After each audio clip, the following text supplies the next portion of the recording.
স্বপ্নগুলো ডানা মেলে নতুন ভোরের আলোয়, নিজের হাতে গড়ব পথ, আত্মবিশ্বাস ভালোয়। উদ্যোক্তা হব, দেশ গড়ব, নতুন দিনের গান। কর্মে কর্মে জ্বালবো আলো, বাংলার প্রতিটি প্রাণ। সবাইকে অভিনন্দন এবং শুভেচ্ছা। আসসালামু আলাইকুম।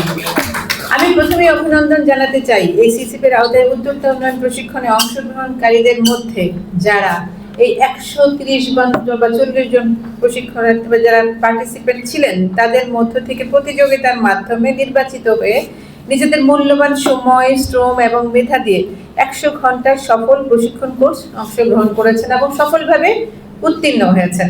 একই সাথে বিশেষভাবে কৃতজ্ঞতা প্রকাশ করতে চাই, আন্তরিক ধন্যবাদ জানাতে চাই দীর্ঘ এই 1 মাস ব্যাপী প্রশিক্ষণ প্রদানের এই মহতী সমাপনী অনুষ্ঠান আয়োজন করে যা শাহজালাল ইসলামী ব্যাংকের সকল স্তরের কর্মকর্তার সাথে আমাদের শাহজালাল ইসলামী ব্যাংকের এমডি মহোদয়কে, যিনি আমাদের মধ্যে উপস্থিত আছেন। উভয় পক্ষের জন্য আমি উপস্থিত সুধীবৃন্দকে একটি জোর করতালি দেওয়ার আহ্বান জানাই। সুধীমণ্ডলী, আসলে দক্ষ এবং প্রশিক্ষণ উদ্যোক্তাদের একটি দেশের অর্থনৈতিক উন্নয়নে ওনারা হচ্ছেন মূল চালিকা শক্তি। এখন আমি বাংলাদেশ ব্যাংকের প্রতিনিধিত্ব করতে আপনাদের এখানে এসেছি। প্রশ্নটা হচ্ছে যে বাংলাদেশ ব্যাংকের কাজ কি? বাংলাদেশ ব্যাংক কাজ করে মনিটারি পলিসি প্রণয়ন করে, বাংলাদেশ ব্যাংক সুদ হার নির্ধারণ করে, ব্যাংকিং ক্রেডিট গ্রোথ বাড়ানো নিয়ে কাজ করে, আমাদের বিভিন্ন ব্যাংকগুলোকে দেখাশোনার কাজ করে। তো এই এত সকল কাজের মধ্যে বাংলাদেশ ব্যাংক হঠাৎ করে কেন উদ্যোক্তাদের প্রশিক্ষণ কর্মসূচির সাথে সম্পৃক্ত হয়েছে? এই প্রসঙ্গে একটু ক্লিয়ার করতে চাই যে আমাদের বিশ্বে বহু দেশে শুধুমাত্র উদ্যোক্তা উন্নয়ন প্রশিক্ষণ এর জন্য বিশাল বড় বড় মন্ত্রণালয় পর্যন্ত আছে। তো আমাদের সামর্থ্য কম, সরাসরি সরকার এডিবির অর্থায়নে আমাদেরকে ছোট্ট এই দায়িত্বটুকু প্রদান করেছে, যার সাথে আমরা আমাদের সহযোগী হিসেবে পেয়েছি আমাদের কমার্শিয়াল ব্যাংকগুলোকে, যারা এই শাহজালাল ইসলামী ব্যাংকের মতো আরো কিছু ব্যাংক, প্রায় 29টা ব্যাংক আমাদের সাথে অংশগ্রহণ করছেন। এবং এর মাধ্যমে আমরা চেষ্টা করছি দেশের প্রান্তিক এলাকা থেকে শুরু করে ঢাকায় যেখানে উদ্যোক্তা সম্ভাবনাময় তরুণ উদ্যোক্তারা রয়েছেন, যারা মনে করেন আমাদের প্রশিক্ষণের দরকার, তাদের কাছে আমরা ছুটে যাচ্ছি এবং ব্যাংক তাদের সর্বোচ্চ সহযোগিতা করে আমাদের এই প্রশিক্ষণগুলো সম্পন্ন করার জন্য আমাদেরকে সহযোগিতা করছেন। তো আপনারা একটু আগে শুনছিলেন, আমরা সকাল থেকেই শুনছিলাম, আর বিশেষ করে তরুণ উদ্যোক্তাদের কাছ থেকে যে সম্ভাবনাময় কথা শুনেছি। একজন বললেন যে আমি রিটেল চেইন শপ দিতে চাই। স্বপ্নটা কিন্তু অনেক বড়, অর্থাৎ আপনি ছোট্ট একটা স্বপ্ন দেখতে শুরু করেছেন, সেটা আপনি এন্ড রেজাল্টটা পর্যন্ত স্বপ্নটাকে বিস্তৃত করেছেন। এখন আপনার স্বপ্নটা শুধু সফল করবার পালা। আমাদের এইখানেই হচ্ছে আমাদের সার্থকতা। আমরা আগে কি করতাম, ওই যে আমরা একটা গান শুনেছি, চাকরিটা আমি পেয়ে গেছি বেলা সত্যি। অর্থাৎ একটা চাকরি কেমন করে পেতে হবে? আমরা জানি যে আমাদের প্রতি বছর 20 লক্ষ তরুণ গ্রাজুয়েশন করে মার্কেটে প্রবেশ করছে, যাদের জন্য চাকরি কিন্তু অপেক্ষা করে নাই। এবং বর্তমান সরকার নির্বাচনী ইশতেহারে বলেছেন যে 1 কোটি কর্মসংস্থান তাদের করতে হবে, ঘোষণা দেওয়া হয়েছে। এবং এরই সাথে আমরা যেমন উদ্যোক্তা উন্নয়ন প্রশিক্ষণ চালু রেখেছি, সরকার একটি গ্রাম একটি পণ্য এরকম একটা ধারণা নিয়ে আমাদেরকে নিয়েই কাজ করছেন, ব্যাংকাররা কাজ করছেন, তার সাথে সরকারি বিভিন্ন মন্ত্রণালয়ও কাজ করছেন। তো আমরা সেগুলো, এই যে এত উদ্যোগ, এটা কেন? কারণ আমরা যে সকল তরুণ বা এই 20 লক্ষ তরুণ যারা পাশ করে বের হচ্ছে, তাদের হাতে কিন্তু একটা সোনার চাকরি তুলে দিতে পারছি না। উপরন্তু আমরা চাচ্ছি আমাদের দেশের জিডিপি প্রবৃদ্ধি, আমাদের অর্থনৈতিক গ্রোথ যেন ভালো হয়, এবং সেটা ভালো হবার জন্য আপনাদের মতো তরুণ উদ্যোক্তা যারা ছোট ছোট উদ্যোগ নিয়ে আজকে স্বপ্ন দেখছেন, তারা একদিন বড় উদ্যোক্তা হবেন। আমি আমাদের এই যে এমডি মহোদয়ের কাছে গল্প শুনছিলাম, উনি বলছিলেন যে কিভাবে আসলে মানুষ বড় ব্যবসায়ী হয়। ওনাদের আসলে অনেক অভিজ্ঞতা, কারণ ওনারা সরাসরি ব্যবসা প্রতিষ্ঠানে লোন দেন এবং ব্যবসায়ীদের সাথে ওনারা কাজ করেন। আমরা দূর থেকে ওনাদেরকে মনিটর করি। উনি নিশ্চয়ই আজকে আরো অনেক সুন্দর সুন্দর কথা বলবেন যে কিভাবে আপনাদের এই উদ্যোগগুলো অনেক বড় উদ্যোগে পরিণত হতে পারে। আমরা জানি যে আমাদের দেশে বহু উদ্যোক্তা আছেন যারা 60 টাকা, 100 টাকা বা 30 টাকা নিয়ে ব্যবসা শুরু করেছেন। তারা আজকে 3000 কোটি টাকা, আর তারা বেশি 30,000 কোটি টাকা পর্যন্ত আয় করছেন। তো সকল ব্যবসা, আপনি জানবেন যখন কোনো একটা ব্যবসা শুরু হবে তার একটা সাইকেল থাকে। আপনি ব্যবসা শুরু করেছেন, তা ম্যাচিউর লেভেলে যাবে, আপনি অনেক বড় হবেন, আবার এক সময় সেটা টিআরএস ডাউন হবে, ওনার সাকসেসর থাকবে না, উনি একদিন মারা যাবেন, ব্যবসাটা কমে যাবে, সেখানে আবার নতুন ব্যবসা আসবে। এই যে আপনারা যারা নতুন উদ্যোক্তা, আপনারা কিন্তু সেই সাইকেলটাকে ধরে রাখবেন। আপনাদের ব্যবসাগুলো এভাবে ছোট করে আবার সেই কার্ভের মধ্যে ঢুকবে, আবার উপরে উঠবে, একসময় আপনারা অনেক বড় ব্যবসায়ী হবেন। এভাবেই প্রতিনিয়ত চলতে থাকবে এবং দেশের অর্থনৈতিক অগ্রগতি এর মাধ্যমে নিশ্চিত হবে। তো আজকে আপনারা যারা এখানে আছেন, আমি আমার পক্ষ থেকে আপনাদেরকে 4টা কথা বলতে চাই। 1 নাম্বার, আপনারা যারা স্বপ্ন নিয়ে এসেছেন, আপনারা স্বপ্নগুলোকে ছাড়বেন না। অর্থাৎ আপনাকে ভালো ভাবতে হবে। ভালো ভাবনা আপনাকে অনেক দূর নিয়ে যেতে পারে। আপনি একটা ছোট্ট গল্প করি যে একবার আমরা প্যারিসের নাম শুনেছি, ওখানে একটা ছোট্ট ক্যাফেতে 3 জন লোক বসে থাকতেন। ওনারা একজন ছবি আঁকতেন, একজন গান গাইতেন, আর একজন কবিতা লিখতেন। তারা খুব বিখ্যাত বিখ্যাত লোক হয়েছে, আমি পরে নামগুলো বলবো। তার পাশে এক ভদ্রলোক খালি বসে ভাবতেন। তো ওই ওনার ভাবনা দেখে এই 3 জন ভাবতো, জানে আমরা তো কবিতা লিখছি, কত কথা বলছি, প্রতিদিন একটা করে কবিতা নামিয়ে ফেলছি, ছবি একটা হয়ে যাচ্ছে, ওই ভদ্রলোক তো কিছুই করে না, উনি এসে খালি চুপচাপ বসে থাকে। 3 জন গিয়ে জিজ্ঞেস করলো যে আচ্ছা আপনি এখানে বসে থাকেন কেন, আমরা যে এখানে এত কথা বলি আপনার বিরক্ত পান না আপনি? উনি বললেন যে না, আমি এখানে বসে বসে ভাবি যে আমি কি করে আমার দেশকে জারের শাসনামল থেকে মুক্ত করতে পারবো। এটা শুনে ওনারা 3 জন খুব বিরক্ত। আরে বসে বসে ভেবে কেউ কি কখনো দেশকে মুক্ত করতে পারে? এর মধ্যে 30 বছর পার হয়েছে। যিনি ছবি আঁকতেন উনি বিখ্যাত ছবি আঁকিয়ে পিকাসো হয়ে গেলেন। যিনি কবিতা লিখতেন উনি ইলিয়নার, তার কবিতার বই ছাপা হলো, প্রায় নোবেল পুরস্কার পেয়ে যায় এরকম অবস্থা। এবং একজন সঙ্গীতজ্ঞ ছিলেন, উনি বিখ্যাত সঙ্গীতবিদ। তারা 3 জনে যখন সফল, এর মধ্যে একজন ওই পিকাসো দৌড়াতে দৌড়াতে ইলিয়নারের কাছে আসছে একটা পত্রিকা হাতে নিয়ে, দেখো দেখো আজকে পত্রিকায় কার ছবি ছাপা হয়েছে। ওনারা দেখলেন এই পত্রিকায় ছবি ছাপা হয়েছে সেই ভদ্রলোকের, যে ভদ্রলোক শুধু বসে থাকতেন এবং সে বসে থেকে থেকে ভাবতেন। তো দেখা গেল যে ওই ছবির নিচে লেখা আছে ভ্লাদিমির ইলিয়নিচ লেনিন। উনি রাশিয়াকে সে শত্রুমুক্ত করেছিলেন ওখানে বসে বসে ভেবে। তার মানে 30 বছর ধরে উনি ভেবেছেন, তারপরে সেই অনুযায়ী পরিকল্পনা করেছেন, কাজ করেছেন, প্রচন্ড আন্দোলন করেছেন এবং সেখানে সফল হয়েছেন। তো আমরা যেটা বলতে যাচ্ছি, এই যে আপনার ভাবনা আপনাকে দিক নির্দেশনা করবে আপনি কোথায় যাবেন। আপনি প্রতিদিন ভাবেন আমি অমুক কোম্পানির সিইও, আমার একটা কোম্পানি আছে, আমি ওই চেয়ারে বসছি এবং আমি সেভাবেই ডিল করছি। আপনার পার্সোনালিটি সিইওর মতো হয়ে যাবে।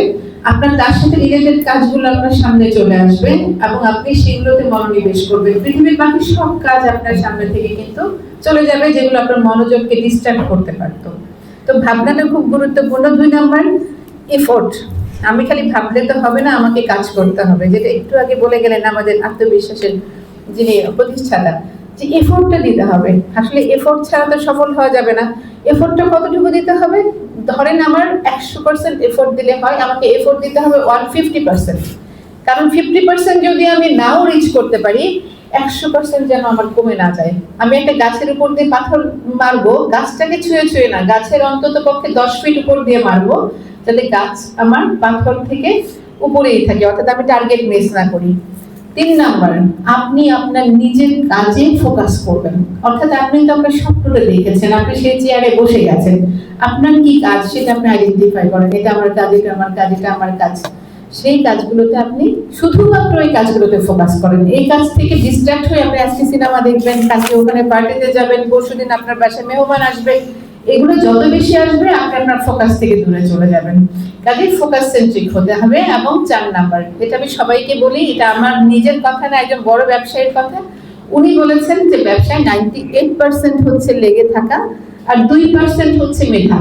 কাজে আপনার মেধার চিন্তা করতে হবে না, আপনারা সবাই এখানে মেধাবী, আপনারা সবাই এই কোর্স সফলভাবে সম্পূর্ণ করেছেন এবং পাশ করে গেছেন।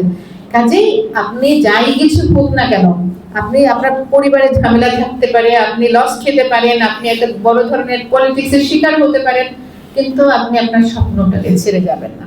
তাহলে ইনশাআল্লাহ আপনারা একদিন বড় ব্যবসায়ী হতে পারবেন। তো এই 4টা কথার বাইরে আমি যে কথাটা বলতে চাই, আপনারা সবাই বলেছেন শাহজালাল ইসলামী ব্যাংকের কাছে আপনাদের কিছু প্রত্যাশা রয়েছে, আপনারা আর্থিক সুবিধাটা পান। এই ক্ষেত্রে আবারও আত্মবিশ্বাসের যিনি উদ্যোক্তা উনি কিন্তু বলেছেন যে আপনার শুধু টাকা পেলেই হবে না, আপনার সাথে সাথে আপনার সক্ষমতা বাড়াতে হবে, জ্ঞান বাড়াতে হবে, শিক্ষিত লোকবল নিয়োগ করতে হবে, পরিশ্রম করতে হবে। সেগুলো করার সাথে সাথে আপনি শাহজালাল ইসলামী ব্যাংকের কাছ থেকে কি করবেন, ওনাদের বিশ্বাস অর্জন করবার চেষ্টা করবেন। ওনারা যখন আপনাকে দেখবেন যে আপনি প্রমিজিং, আপনি প্রথমে 20,000 টাকা নেন, 20,000 টাকা নিয়ে আপনি ব্যবসায় খাটান, কিন্তু আপনি 20,000 টাকা সময় মতো পরিশোধ করেন, অবশ্যই উনি আপনাকে 50,000 টাকা দিবেন, কারণ ব্যাংক তো তার ব্যবসা দিয়েই টিকে থাকবে। শাহজালাল ইসলামী ব্যাংকের লক্ষ্যই হচ্ছে আপনাদের মতো যারা সফল, যারা হচ্ছে টাকা মেরে দিবে না, সেই ধরনের উদ্যোক্তাদের হাতে লোনের টাকা তুলে দেওয়া। আপনারা জানেন যে আমরা ব্যাংকিং সেক্টরে সাম্প্রতিক সময়ে অনেক ধরনের চ্যালেঞ্জের ভিতর দিয়ে যাচ্ছি। ইভেন আমরা আমাদের চেহারাটা নিয়ে আপনাদের সামনে দাঁড়াতেও এখন সংকোচ বোধ করি, এই জন্য যে আমাদের ব্যবসায়ীরা, যাদেরকে আমরা বড় বড় ব্যবসায়ী বলি, তারা ব্যাংকের টাকা নিয়ে ব্যাংকে ফেরত দিচ্ছেন না। এবং আমরা বলছি যে আমরা আর বড় ব্যবসায়ীদের টাকা দিতে চাই না, আমরা টাকা দিতে চাই আপনাদের মতো যারা সম্ভাবনাময়ী ব্যবসায়ী, যারা ছোট ব্যবসায়ী কিন্তু যারা টাকাগুলো ফেরত দিবে। সো আপনারা এই ক্ষেত্রে আমার মনে হয় যে আপনাদের যেমন প্রত্যাশা, আমারও তেমন প্রত্যাশা, কারণ আমাদের বাংলাদেশ ব্যাংক এই কাজটা কতখানি ভালোভাবে করেছে তার একটা মূল্যায়ন করবার মূল ভূমিকা হচ্ছে কতজন উদ্যোক্তা শাহজালাল ইসলামী ব্যাংক থেকে লোন পেয়েছে। আমরা 65% আমাদের টার্গেট, তাহলে 65% উদ্যোক্তা যখন সকল ব্যাংক থেকে লোন পেয়ে যাবে, বাংলাদেশ ব্যাংক অর্থ মন্ত্রণালয়ের কাছে বলতে পারবে যে আমাদের উদ্যোগ অত্যন্ত সফল হয়েছে। সো আপনারা শুধুমাত্র লোন পাওয়ার জন্য যে সক্ষমতাটা সেটা অর্জন করবেন। আর এখানে এসে আপনারা আরেকটা জিনিস পেয়েছেন, এই যে আপনারা বললেন আমরা রফিক ভাইয়ের নাম্বার পেয়েছি, এবং আপনারা এসএমই ফাউন্ডেশন, এই যিনি এসএমই হেড, উনি বলছেন যে আমরা কিন্তু গ্রুপটাকে ভেঙে দিব না। তার মানে কি? আপনি একটা বিশাল নেটওয়ার্ক পেলেন, যে নেটওয়ার্কের মাধ্যমে আপনি শুধু লোনই পাবেন না, আপনার ব্যবসার জন্য অনেক ধরনের সফলতা, অনেক ধরনের সহায়তা আপনি এখান থেকে পাবেন।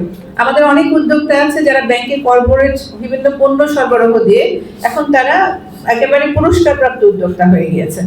তো আপনাদের জন্য সেই সম্ভাবনা খোলা থাকছে, আপনারা মুক্ত মনে নিজেদের মধ্যে ওই সহযোগিতার হাতটা সম্প্রসারণ করবেন, ব্যাংকের সাথে যোগাযোগ করবেন, এবং সাথে সাথে আপনাদের আরো স্কিল বৃদ্ধি করবার জন্য এই সিসিপের আওতায় একটু আগে আমরা শুনলাম যে আরো অনেক ধরনের প্রশিক্ষণ আছে, হাতে কলমে প্রশিক্ষণ গ্রহণের সুযোগ আছে। আপনারা একটা ট্রেনিং যখন সিসিপ থেকে পেয়েছেন আপনারা কিন্তু আর পাবেন না, কিন্তু আপনাদের যারা কর্মী তাদেরকে আপনারা ওখানে পাঠান, তারা ওই হাতে কলমের শিক্ষাগুলো নিয়ে আসুক। অর্থাৎ যত বেশি আপনি আপনার দক্ষতাটাকে বৃদ্ধি করতে পারবেন, ততটা আপনারা এখানে উপকৃত হতে পারবেন। আর আজকে সকালে আমি পত্রিকায় দেখেছি আমাদের স্কুলের বাচ্চাদের জন্য একটা থার্ড ল্যাঙ্গুয়েজ বাধ্যতামূলক করা হয়েছে। আমি এটাকে খুবই ইতিবাচকভাবে দেখি, কারণ আমাদের দেশে এত জনগণ, আমরা তো আসলে এই জনগণকে আমাদের দেশে অ্যাকোমোডেট করতে একসময় নাও পারতে পারি। কাজে আমি যদি আজকে চাইনিজ শিখি, আমি যদি আজকে জাপানিজ শিখি, যেখানে ইয়াং জেনারেশন -0, তাদের কোনো গ্রোথই নাই, সেসব জায়গায় আমাদের দেশের জনগণের কাজ করবার সুযোগ আছে। তো সেই ক্ষেত্রেও আপনারা ওই চিন্তাগুলো মাথায় রাখতে পারবেন। আর সবশেষে আপনাদের কাছে আমার একটাই বিনীত অনুরোধ থাকবে, সেটা হলো যে আপনারা যা শিখেছেন সেটাকে ভাববেন না যে বাংলাদেশ ব্যাংক এসেছে, শাহজালাল ইসলামী ব্যাংক আমাদের সিলেক্ট করেছে, একটা ট্রেনিং পেয়েছি, সার্টিফিকেট একটা পেলাম, সেটা না ভেবে আপনারা নিজেরা দক্ষ উদ্যোক্তা তৈরির এই যে কর্মযজ্ঞ আমরা শুরু করেছি তার মধ্যে সম্পৃক্ত থাকবেন। বাণিজ্যিক ব্যাংক সহ বাংলাদেশ ব্যাংকের সকল ধরনের সহযোগিতা গ্রহণ করবেন, এবং এর মাধ্যমে আমাদের এই যে সোনার বাংলা যে আমরা ভাবছি যে আমাদের কর্মসংস্থান বৃদ্ধি, আমাদের অর্থনৈতিক প্রবৃদ্ধি, এগুলো নিশ্চিত হবে। আপনাদের সবার মঙ্গল কামনা করে আমি এখানে বিদায় নিচ্ছি। আসসালামু আলাইকুম।